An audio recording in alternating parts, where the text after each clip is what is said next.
तो भाई कल के दिन किसी भी मेरे सब्सक्राइबर को ये फोन फ्री मिल सकता है। पर कैसे मिलेगा भाई ये फोन फ्री? कैसे मिलेगा?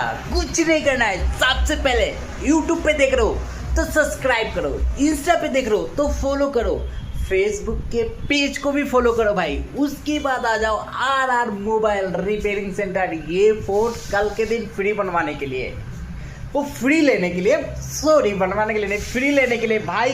किसी भी भाई को चाहिए ये कल के दिन फ्री ले सकते हो। तो बस कुछ नहीं करना है। सबसे पहले मेरा ये वीडियो स्टोरी लगा के आ जाओ। उसके बाद मेरे एक छोटे से सवाल का सही जवाब देके ये फोन कल के दिन भाई लोग फ्री बनवा के फ्री लेके जाओ RR mobile repairing centre, station road दिलाजन। बाकी भाई वीडियो अच्छा लगे लाइक करो, कमेंट करो और वीडियो को ज़्यादा से ज़्यादा शेयर करो। जितना ही शेयर करोगे भाई उतना ही सेकेंड हैंड फ़ोन है भाई, इससे भी धमाकेदार ऑफर के साथ आएंगे RR mobile repairing centre, RR mobile repairing centre. बाकी भाई वीडियो अच्छा लगे लाइक करो, कमेंट करो।